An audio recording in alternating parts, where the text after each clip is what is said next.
Okay, we're going to start with a warm-up bell ringer. We'll do it in class. We're supposed to plan a trip around the world by visiting each city exactly once and using only the identified routes to travel from city to city. Now, the dashed lines represent routes on the opposite side of the globe. This is question 1 in the assignment in the Google Classroom, so we have to write down our answer for this one. I'm not going to go over this because we'll actually show this in class. The rest of the lesson is up to you, though. So let's move on. Lesson objective. We're talking about SAS 4 Hamiltonian circuits. And the lesson objective is, I can make conjectures and use theorems to determine whether graphs have Euler or Hamiltonian circuits. That may look familiar because it's the same one we use for the Euler circuits. All right, so how is the voyage around the world problem similar to the Königsberg Bridge problem? Well, it's like this. And how is it different?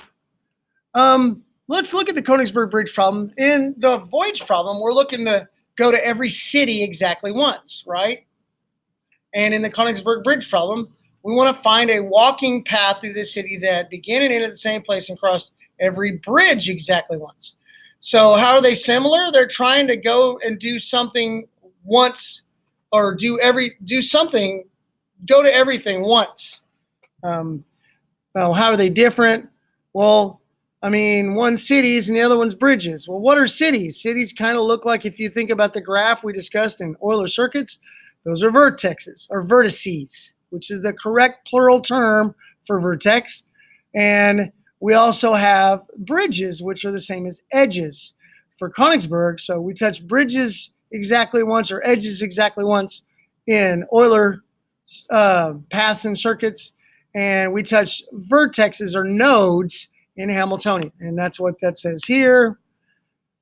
They involve finding a circuit that traverses the entire graph. They're different because the bridge problem involves using every edge exactly once, while the voyage problem involves using each vertex exactly once. All right, so some definitions. A path on a graph that goes through every vertex exactly once is called a Hamiltonian path. And a path that starts and stops at the same vertex and goes through each vertex once is called a Hamiltonian circuit. Now, this is different from an Euler or Eulerian circuits because it focuses on the visiting every vertices or nodes instead of edges or bridges. But did you notice that the word circuit means the same thing for both Eulerian and Hamiltonian circuits? They begin and end at the same vertex. They go around in a circuit. So, which of the following graphs does not have a Hamiltonian circuit? And let's take a look. The finger polling is when I did this in actual class. It lets us know which one is right. Graph 1 would have been finger 1. Graph 2 would have been finger 2. Went back. Let's go back. Graph 3 would be 3 fingers. Graph 4. Well, how do we know? We got to be able to touch every vertex. These are vertices exactly once and go back to the vertex we start. So let's say we start right here. And follow my mouse, it's going to go to this vertex following that edge, this vertex following that edge, this vertex following that edge, and then this vertex following that edge, and we're back. So we do have a pathway, and that pathway actually takes us where we start and stop at the same vertex. So a Hamiltonian circuit does exist in graph 1. Now how about graph 2? Now remember, we just have to visit every vertex exactly once. So let's start. Start at this one. We're going to go to this one, this one, this one, and return back to this one.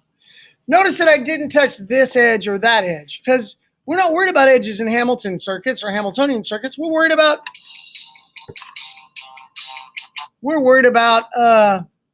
vertexes or vertices. So this graph 2 has a Hamiltonian circuit too. Well, how about this one? There's a lot of vertexes. So we're going to go start here, here, here, here, here, here, here, here. Oh, I can't get to this one in the middle. How about if I start here? Okay. We'll go start here, there, there, there, there, there, there, there. I still can't get to that one. Man, how about if I start right here? Check this out. No, let's start right here. Here, here, here, here, here, here, here, here, here. Now I touched every vertex once, but did I start and stop at the same one? Remember I started right here? there, there, there, there, there, there, there, there. I can't come out because I'd go back to a vertex that I've already visited. So no Hamiltonian circuit exists here. And how about this last one? Believe it or not, check this out. And I've touched everyone. I went back to the one I started. So yes, graph 4 even has a Hamiltonian circuit. The only one that doesn't is graph 3. All right, let's form a conjecture about when you think a graph might have a Hamiltonian circuit. And a conjecture is an opinion or conclusion formed on the basis of incomplete information. So we're going to look back real quick at this, help us try to figure out a conjecture. All we know is it has to touch every vertex once. But is there some kind of algorithm or some kind of plan we can use to actually figure out if one exists? I'm going to leave that up for you to determine when we're in class, because it's best spoken about and talked to face-to-face. I can't answer this because I don't think it's appropriate for me to answer, because the answer is kind of startling. All right, reflection. Let's compare and contrast an Eulerian circuit and a Hamiltonian circuit. What is the same about them? What is different? What's same? They're visiting something exactly once and then returning and stopping, starting and stopping at the same vertex. What's different? Euler focuses on edges. Got to touch them at every edge exactly once. And Hamiltonians, we have to touch vertex exactly once.